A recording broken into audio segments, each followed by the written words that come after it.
আল্লাহ রাব্বুল আলামিন এক একটা নবীকে এক এক ভাবে পরীক্ষা আল্লাহ করেছিলেন।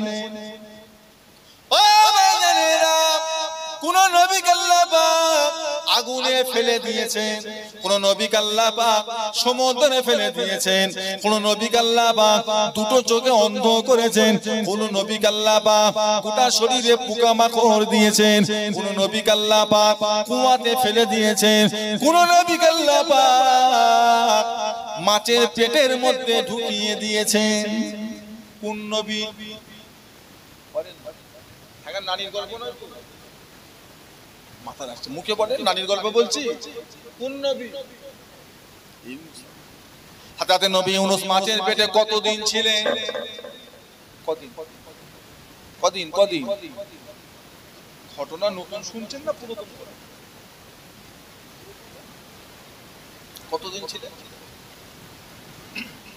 আমাদের ভারতবর্ষের জমিনে বাণী হযরত আল্লামা সানাউল্লাহ পানিপতি রাহমাতুল্লাহ আলাইহি আল্লাহর কোরআনের তাফসীর করে একটা কিতাব লিখেছেন, নাম হলো তাফসীরে মাজাহারি। 114টা সূরা 22টা খণ্ড হয়েছে। ব্যাখ্যা করতে গিয়ে ওই কিতাবে সূরা ইউসুফের তাফসীর করেছেন, সূরা ইউনূসের তাফসীর করেছেন। আল্লাহ নবীদের নামে সূরা দিয়েছেন, আল্লাহ নিজের নামেও সূরা দিয়েছেন, আল্লাহ আমার নবীর নামে সূরা দিয়েছেন, আল্লাহ ওলি আল্লাহদের নামে সূরা দিয়েছেন সূরা লুকমান, আল্লাহ পাক মেয়েদের নামে সূরা দিয়েছেন সূরা মারিয়াম। ও ভাইজানেরা, হযরত আল্লামা সানাউল্লাহ পানিপতি রাহমাতুল্লাহ আলাইহি তাফসীরে ইউনূসের ভিতরে ব্যাখ্যা করতে গিয়ে লিখলেন, আল্লাহ রাব্বুল আলামিন হযরত নবী ইউনূস আলাইহিস সালামকে মাছের পেটে 40টা দিন আল্লাহ জীবিত রেখেছিলেন। একটু মহব্বতে বলা যাবে না? কদিন খেত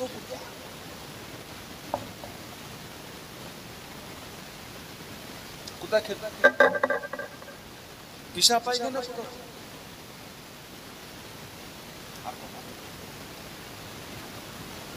40 দিন খাবার দরকার পড়বে না পড়বে?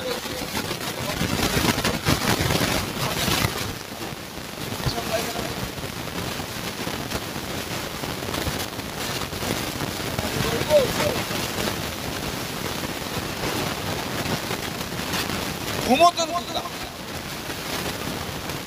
40 দিন নবী ইউনূস আলাইহিস সালাম ঘুমোতেন।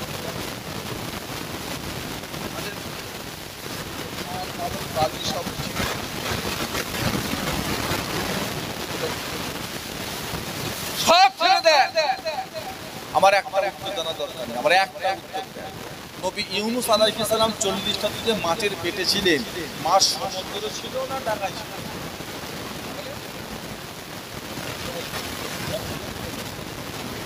নবী ইউনূস আলাইহিস সালাম 40 দিন অক্সিজেন খাওয়া ছাড়া থাকা সম্ভব? অক্সিজেন ছাড়া কতক্ষণ থাকা সম্ভব? 1 ঘন্টা 20 মিনিট? 20 মিনিট নাকে দিকে রাখা 1 মিনিট পারবে? তাজা ছেলে আল্লাহর কোরআন পড়ে, তাফসীর আছে, দোয়া আছে, সমুদ্রে সাঁতার কাটে, তারপর এক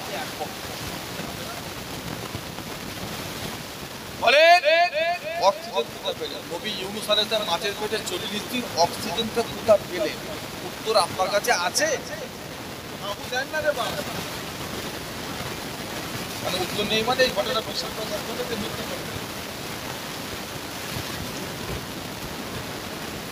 কোনো যুক্তি খাড়া করতে যাবে ফেসে যাবে। আপনি আল্লাহর হুকুম মানেন না, যুক্তি কি করো না শুনুন।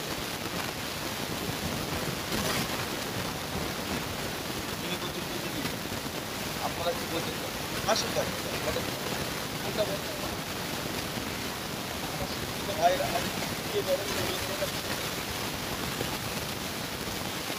কত বড় 13 আমি শিখিয়ে দিয়েছি। পৃথিবী থেকে সূর্যটা 13,000 লক্ষ, 1 লক্ষ 2 লক্ষ 3 লক্ষ 13 লক্ষ গুণ বড় পৃথিবী থেকে 13 লক্ষ এইরকম গোটা গোটা পৃথিবী সূর্যের ভিতর ঢুকে যাবে। 13 লক্ষ পৃথিবী সূর্যের ভিতর ঢুকে যাবে, খুঁজে পাবে না। 13 লক্ষ পৃথিবী, কথা ঠিক আছে? আমরা মারা যাবো, আমাদের মধ্যে থেকে এক একটা কবর হয়ে যাবে। আবার যখন আমরা কবর থেকে যখন উঠবো আল্লাহর হুকুমে, যেখানে কবর হবে সেখান থেকে উঠবো না তার থেকে 200 কিলোমিটার দূরে গিয়ে এই জমিনে উঠবো না অন্য কোনো জমিনে উঠবো। কিয়ামতে যখন আমরা যখন উঠবো তখন সূর্য,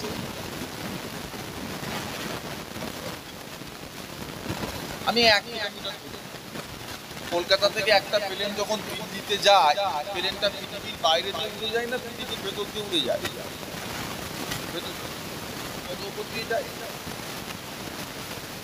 জানেন 32,000 ফুট, 32,000 ফুট মানে ওটা যদি আপনি কিলোমিটার যদি কনভার্ট করেন তাহলে হবে 17 কিলোমিটার। 17, 20, 22, 25 এর উপরে প্লেন তাহলে 17 কিলোমিটার উপরটা ওটা পৃথিবীর বাইরে না ভিতরে? আর সূর্য আছে যেটা মাথার আমি সূর্যের মুখ কটা?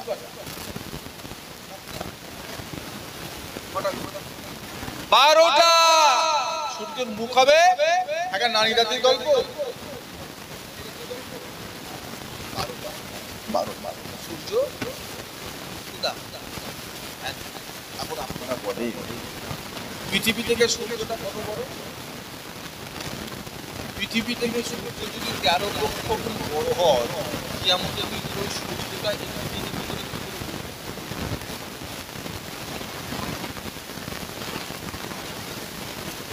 আমার কথা বুঝতে পেরেছেন?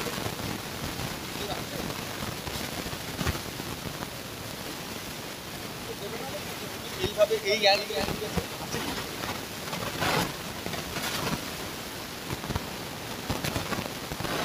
মিথ্যা কথা তো, মিথ্যা কথা তো, সূর্যের বানাওটি তো।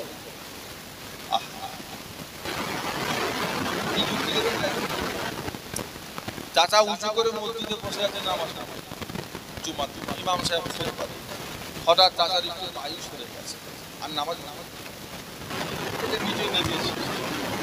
খানায় গিয়ে বসে বিসমিল্লাহ হাত ধুতে দিয়েছে, গালে পানি দিয়ে বড় করা করেছে, নাকে পানি দিয়ে নরম বস্তু পর্যন্ত পানি পৌঁছেছে, গোটা মুখটাকে ধুয়েছে।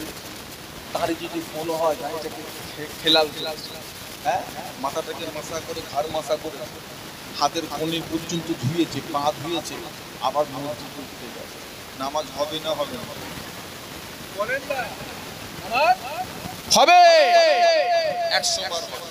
আমার প্রশ্ন হলো, যেখান থেকে অন্যায় হলো সেই জায়গাটা খবর হলো,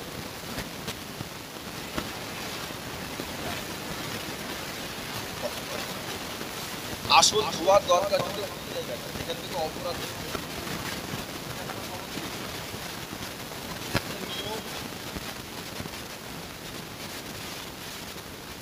এটা কোনো নিয়ম। একটা অন্য ধর্মের লোককে যদি বলেন আমাদের বায়ু সরে গেলে ওই জায়গাটা বাদ দিয়ে সব ধুই, ও হাসবে না কাঁদবে?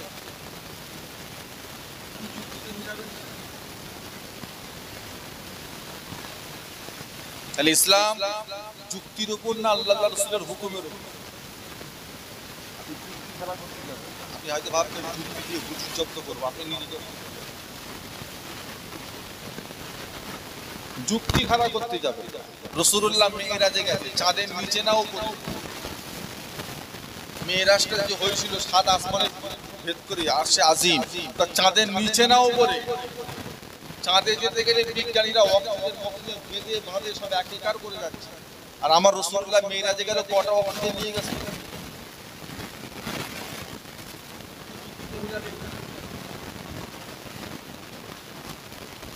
আমার বাবাজিরা, হায়াতুন নবী রাসূলুল্লাহ জীবিত নবী। তুমি কানা, তুমি কালা মৌলবী কানা, তোমার চোখ নেই, তুমি দেখবি কি করে?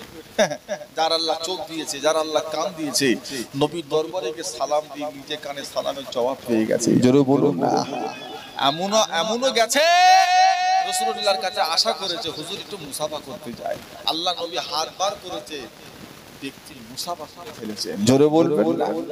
আবার এমনও মহব্বতের লোক গেছে রাসূলুল্লাহ বলে খাদেম চলে যা, ওই মরে গিয়ে দাঁড়া।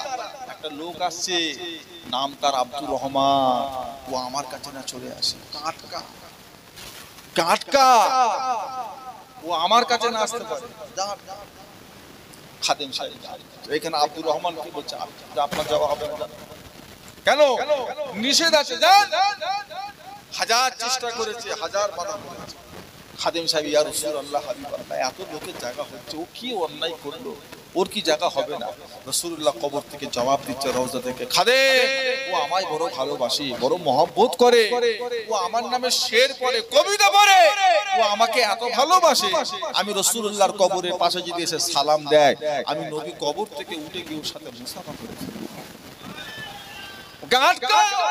ও আমার কাছে না আসতে পারে, আমি রাসূল যদি কবর থেকে উঠে পড়ি, আজকে কিয়ামত আছে। আমার বাবাজিরা, আমরা নবীকে হায়াতুন নবী, আমরা নবীর ওসিলা ডাইরেক্ট চাই, 100 বার চাইবো, আল্লাহ থেকে চাইবো, সমস্যা কি আছে? পায়ে জুতো ছিঁড়ে গেলে আমরা কার থেকে চাইবো? 100 বার আল্লাহ থেকে চাইবো। তবে আমরা নবীর ওসিলা দিই, ওসিলা দিয়ে দোয়া চাওয়াটাকে আমরা উত্তম মনে করি। আমরা মনে করি ওসিলা দিয়ে দোয়াটা আল্লাহ তাআলা তাড়াতাড়ি কবুল হয়। শুধু নবী মানি বললে হবে না, নবীর এই গুণগুলো মেনে নবী মানতে হবে। পঞ্চম নাম্বার হলো আল কাদের খাইরিকি ওয়া শাররিকি মিনাল্লাহি তাআলা। জীবনের ভালো এবং মন্দ এটা কার তরফ থেকে আসে?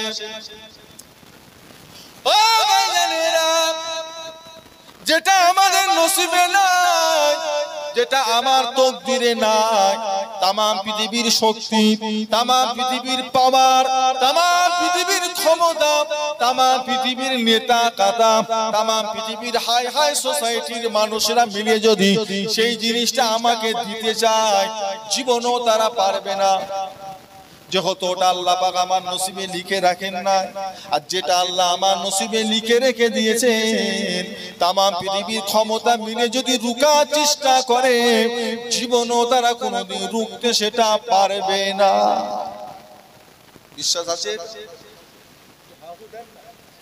কতদিন আমরা বাঁচবো, কিভাবে আমরা বেঁচে থাকবো, কি রোগে আমরা মারা যাব, বেঈমান হয়ে মরবো না ঈমানদার হয়ে মারা যাব, কত টাকার মালিক হব, কত জমি জায়গার মালিক হব, দুনিয়াতে আমরা ইজ্জতের সাথে থাকবো না বেইজ্জতির সাথে থাকবো, কি কি রোগ হবে না হবে, সব আমাদের নসিবে লিখা হয়ে গিয়েছে, নসিবে লিখা হয়ে গিয়েছে। নতুন করে আর কিছু লিখা হবে না, হবে না, হতে পারে না। কলমকে তুলে নেওয়া হয়েছে, কলমের কালি শুকিয়ে গিয়েছে, নতুন করে আর কিছু লেখা হবে না। যেটা আল্লাহ লিখে রেখে দিয়েছেন তার সামান্য পরিমাণ পরিবর্তন হবে না, কমবেও না, বাড়বেও না। বিশ্বাস আছে অন্তরে? মানে আমার কথা হলো, মুসলমান যদি তকদির মানে, মুসলমান যদি মানে যে আমার তকদিরে যা আছে পরিবর্তন হবে না, এই বিশ্বাস যদি মুসলমানের থাকে, তো লটারির টিকিট কারা কাটে?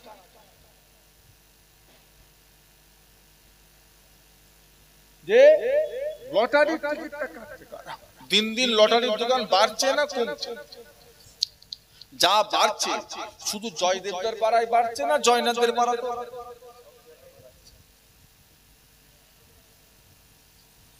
তাহলে 7টা ঈমানের অঙ্গের ভিতরে একটা অঙ্গ হলো নিজের তকদিরকে, যারা লটারির টিকিট কাটে, মানে রাতারাতি বড় লোক হবে, তাড়াতাড়ি এরা তকদির বলেন না। বাড়ির মেয়েগুলো সব বন্ধ, গুরুপুরো, মহিলা সমিতি, ছেলেদের করে দেবে না বলে ছেলেটা আবার বউগুলোকে আগিয়ে দেয়, তোরা যা অফিসারের কাছাকাছি বস, স্যারের কাছে কিছু লিয়ে যা, বেশি করে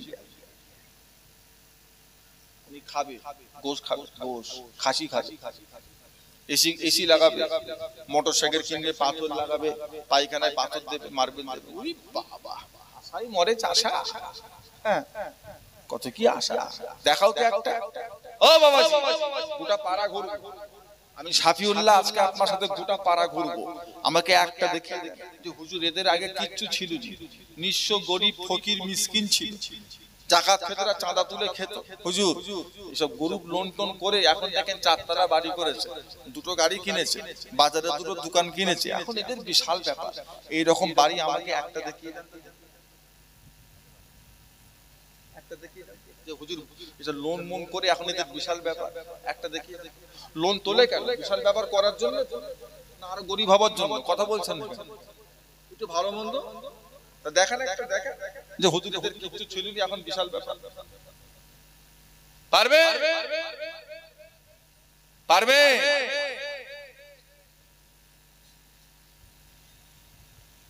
হ্যাঁ, সব হারাম, হারামে ভরে গেল। আগে পাড়ায় ঢুকলে ফোন করে বলতো হুজুর 4 বাড়ি খাওয়া দাওয়া খাবেন না। কেন? হুজুর সুদ মুদ সব লটারি মটারি কাটে। এখন আর বলেন, এখন বলবে সবাই তো লাইন। এখন কে কাটটা করবে? করবে না সবাই বলতে আমি বলিনি যে 100 না, 2-4টা তো ভালো থাকবে, সেটা আছে আল্লাহ। বেশিরভাগ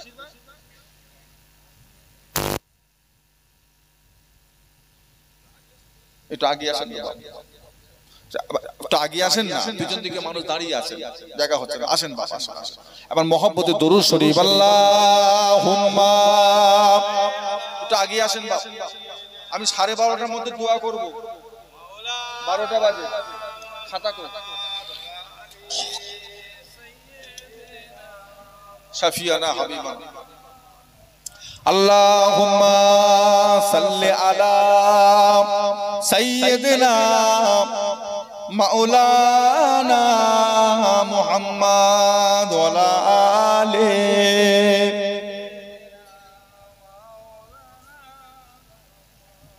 हमें जानो दिल से प्यारा मोहम्मद, मोहम्मद की हमो है हमारा मोहम्मद, जो आंखों में आए तो कबू तक रहेगा, ये पर्दा हमारा तुम्हारा मोहम्मद। अल्लाहुम्मा सल्ली अला।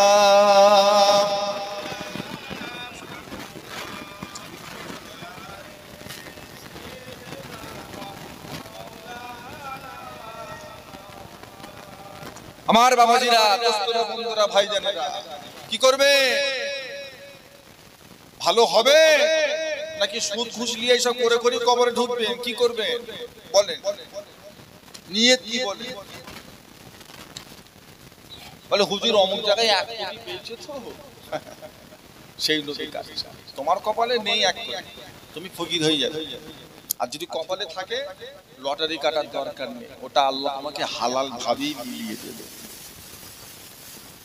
আজকে আমি গাড়িতে আসতে একটা হাদিস পাক করছিলাম। হযরত আলী ইবনে আবি তালিব রাদিয়াল্লাহু আনহু নবাবী শরীফে ঢুকছেন, সাথে একটা ঘোড়া, সাথে একটা লোককে বাইরে ডেকে বললে, এই এই আমার ঘোড়াটা পাহারা দিত, আমি নামাজটা পড়ে আসি। একটা মানুষকে ঘোড়াটা পাহারা দিতে বলে উনি নবাবীতে ঢুকে নামাজ পড়ছেন। নামাজ পড়ে এসে দেখছেন ঘোড়ার গলায় যেটা থাকে লাগাম, ঘোড়ার লাগামটা নেই, ঘোড়া ছাড়া। আর হযরত আলী নামাজ পড়ে বেরোচ্ছেন, আর মনে মনে ভাবছেন লোকটাকে ঘোড়া পাহারা দিতে বললাম, বেরিয়ে লোকটাকে 4 দিরহাম খাতা করে নিয়ে বেরিয়ে দেখে ঘোড়া খালি ঘুরছে, ঘোড়ার লাগামও নেই, আর যাকে পাহারা দিতে বলেছে কোথায় গেল?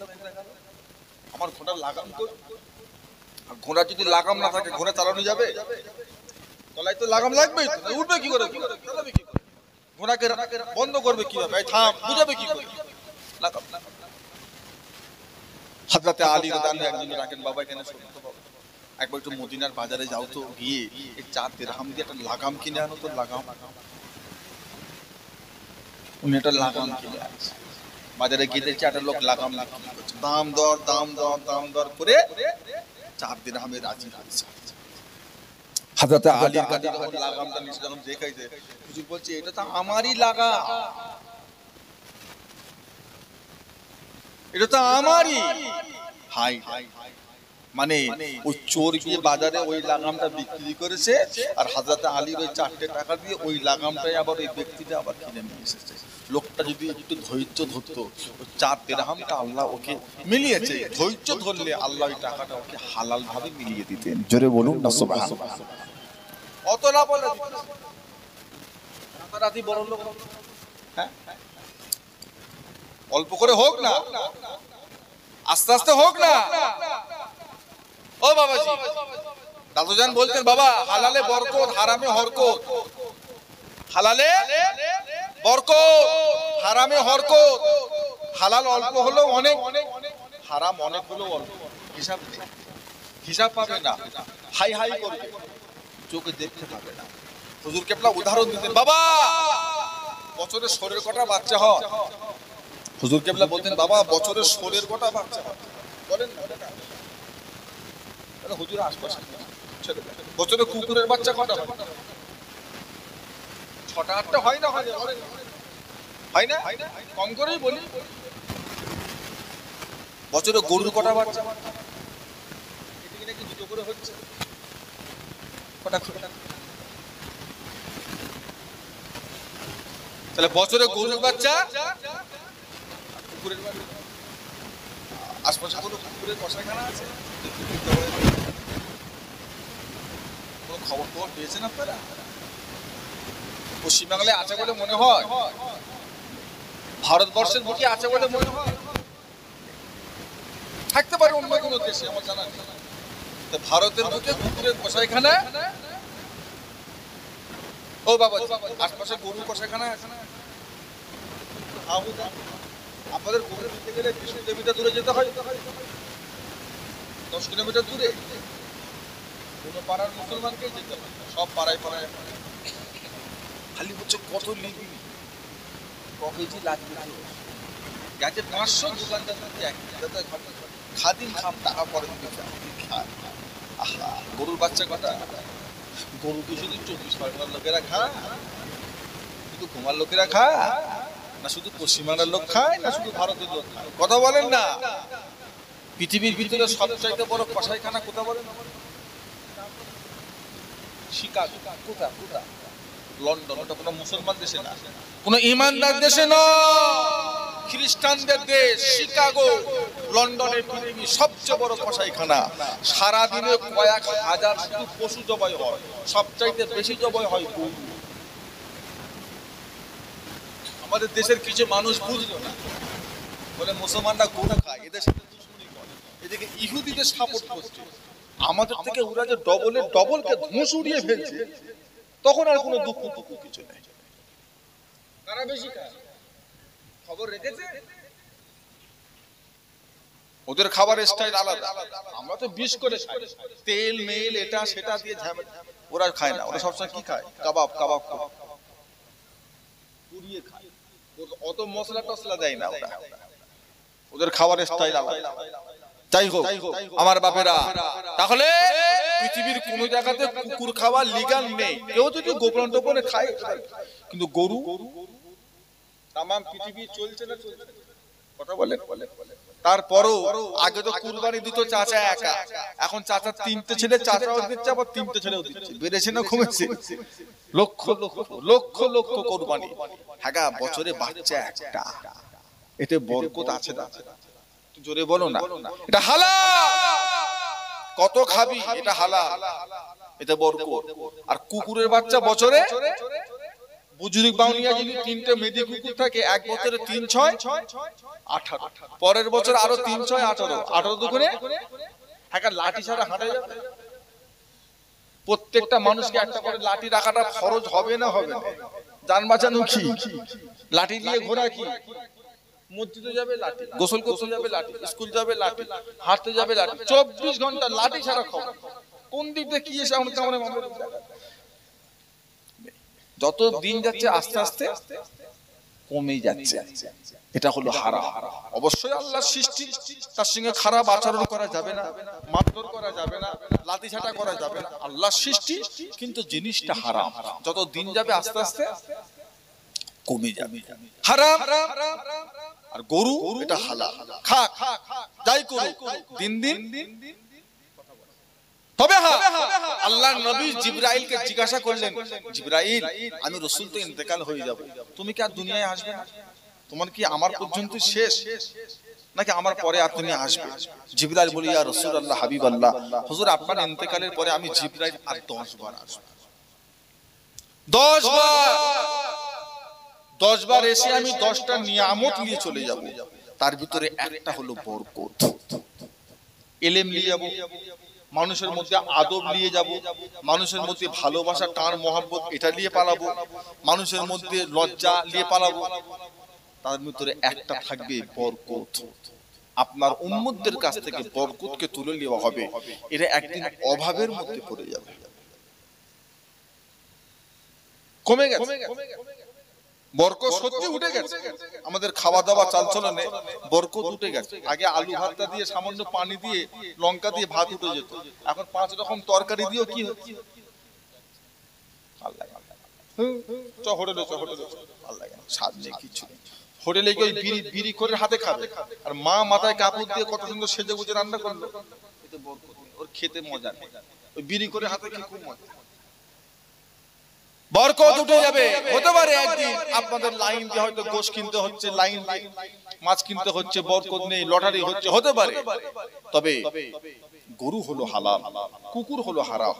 আপনি যে ব্যবসার মধ্যে আছে ওটা হারাম, ওতে বরকত পাবেন না। যত দিন যাবে আপনি আরো অভাবের মধ্যে পড়ে যাবেন, মাথার চিন্তায় পাগল হয়ে যাবেন, নামাজ কালাম ঘুম টুম সব হারাম হয়ে যাবে। কিস্তি শোধ করবো কি? বরং দিনে দিন খাচ্ছিলেন, অনেক শান্তিতে ছিলেন, ঘুমটা ঠিকঠাক ছিল, শরীরটা ঠিকঠাক, এখন সব হারাম, শুধু মাথায় ঘুরছে কিস্তি শোধ করুন। খবরদার বাবাজিরা, হালাল খান, বাচ্চাদের করে হালাল খাওয়া, শরীরে হালাল খুন পয়দা করেন, এর মজা আলাদা। হোক ডাল ভাত, আলহামদুলিল্লাহ। বাবা, আপনার মা বাপ বুড়ো হয়ে গেছে, আপনি বাপ, আপনি ছেলে, আপনার কাছে পালা পড়েছে, তাদেরকে আপনি জুয়া ও সুদ ঘুষ এসব পণ টন এসব লোন মন খাওয়াবেন না। চেষ্টা করবেন আমার বাপ আমার কাছে এসেছে, আমি আমার শরীরতে মেহনত করি, তাকে দুবেলা দুমুঠো ডাল ভাত হালাল খাও, মাথায় রেখে দেবেন। আপনাকে আপনার বাপ 30 বছর খাইয়েছে, কখনো আপনাকে হারাম খাওয়ায়। আপনার বাপ কষ্ট করে আপনাকে খাইয়েছে, আজকে আপনার পালে এসেছে, আপনার বাপ বয়স হয়ে গেছে, তারা কত আশা যে আমি মরলেই জান্নাতি, আর তুমি খাওয়াচ্ছ হারাম, ছেলে পুলেগুলোকে খাওয়াচ্ছ হারাম। ভালো হন বাপ, হারামকে পরহেজ করেন, হালালের উপর সন্তুষ্ট হন, নসিবের প্রতি বিশ্বাস রাখেন।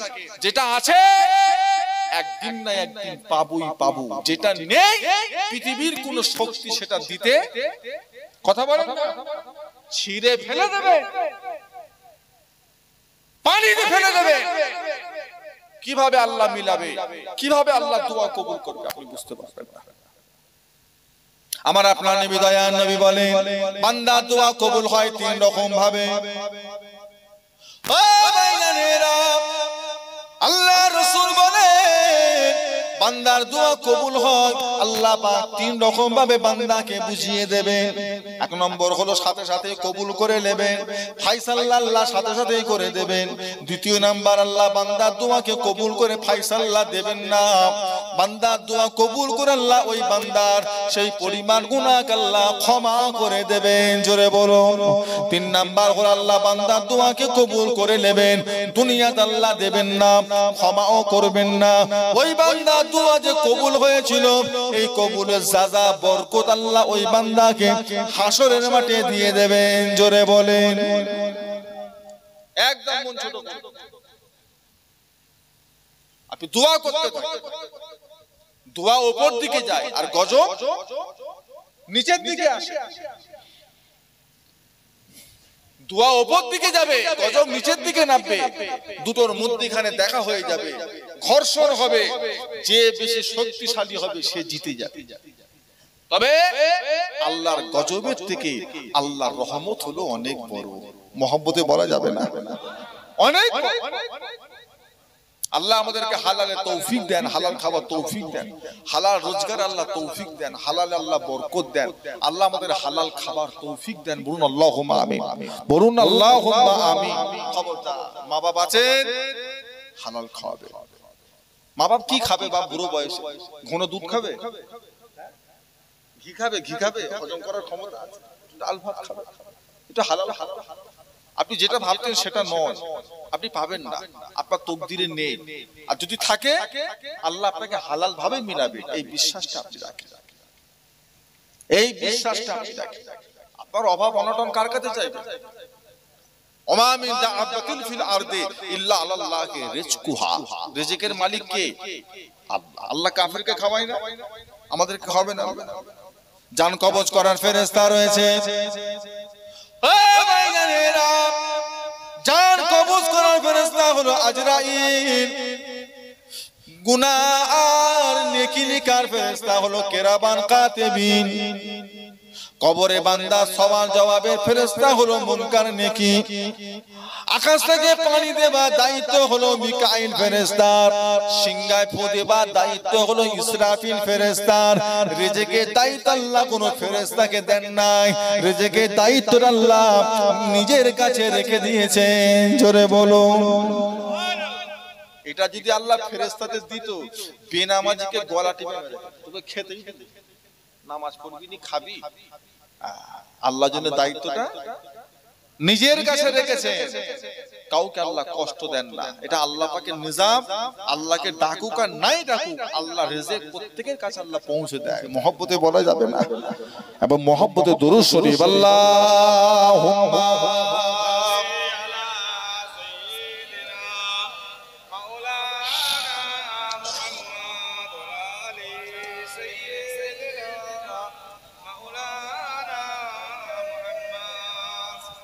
सदा है महशरों में लब्बैक लब्बैक, जहाँ उम्मतों ने पुकारा मोहम्मद, शफाअत की है मुंतज़िर अहले महशर, के अब करोते हैं कुछ इशारा मोहम्मद, हमें जानो दिल से प्यारा मोहम्मद, मोहम्मद की हमो है हमारा मोहम्मद।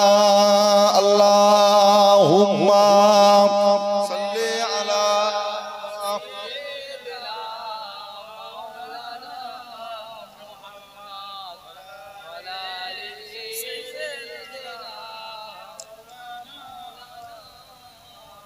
আমার বাপেরা, ভাইজানেরা, দোস্তরা, বন্ধুরা, পর্দানিশিনা মা বোনেরা, আমরা একদম মাহফিলের শেষের দিকে।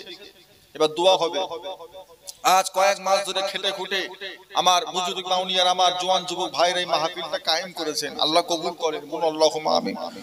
সকাল থেকে এখানে নাতে রাসূল হয়েছে, তেলাওয়াতে পাক কালাম হয়েছে, হ্যাঁ আযান হয়েছে, ইসলামিক কুইজ অনেক প্রতিযোগিতা হয়েছে। আল্লাহ তাদের এই সমস্ত জিনিস আল্লাহ কবুল করেন, বলুন আল্লাহুম্মা আমিন। এখন দোয়া হবে। তার আগে আজকের মাহফিলে আমার এত কটা বাপ ভাই দোস্ত বন্ধু এলেন, গ্রামবাসী, আশপাশ গ্রামবাসী সকলে আল্লাহ করে এসে মাহফিলের চোরটার দিকে খেয়াল করে সবাই এসে বসেছেন। আলহামদুলিল্লাহ। এখানে মাহফিলে যারা বসে আছে তাদের মা বাপ অনেক, দুজনই কেউ আল্লাহ খানা দিয়ে তারা, আমরা সন্তান দুনিয়ায় বেঁচে আছি। মা বাপের রুহের মাগফিরাত, সেই মা বাপের গুনাহ খাতা মাফ করার জন্য, মা বাপের কবরে শান্তি, যাতে মা বাপের উপর আল্লাহ রাজি খুশি হয়ে যায়, তারা কবরে কিছু সওয়াব পায়। কেন? আল্লাহ রাসূল মানুষ যখন মারা যাবে তার যাতে আমাদের আমলের দরজা খোলা আছে, তারা তাদের কিছু না করতে পারলো, আমরা যাতে তাদের জন্য কিছু করে দিই। তাদের আমলের দরজা বন্ধ, আমাদের আমলের দরজা আল্লাহ কি রেখেছে, সেই দিকে খেয়াল করলো। বলে এত কটা বাপ ভাইকে দোস্ত বন্ধুদের ভিতরে কি আছে, সামনের ভিতরে এই মাহমিয়া, এই গ্রামের এই মাহফিলটা যাতে আবার হয়, সেই উদ্দেশ্যে কবরবাসীদের রুহের মাগফিরাতের নিয়তে ৫,০০০ টাকা ওয়াদা করার মতো মানুষ কি আছেন বলেন? এই মাহফিলের জন্য সামনে মা বাপ, দাদু দাদি, নানা নানি, তাদের রুহের মাগফিরাতের জন্য। আব্দুল শুকুর মোহাম্মদ আব্দুল শুকুর আলী ভাই, মাশাআল্লাহ। আমাদের বাবুর আলী জাদাদির ছেলে, উনি আল্লাহ করে সামনে বছরে মাহফিলের উদ্দেশ্যে ৫০০০ টাকার ওয়াদা করলেন। বলুন আলহামদুলিল্লাহ, সকলে বলুন আল্লাহুম্মা। আল্লাহ পাক আমার ভাইদের ওয়াদাকে আল্লাহ কবুল করিলেন। বলুন আল্লাহুম্মা। যে আশা উদ্দেশ্য নিয়ে ওয়াদা আল্লাহ দিলেন, আল্লাহ যেন কবুল করিলেন। বলুন আল্লাহুম্মা।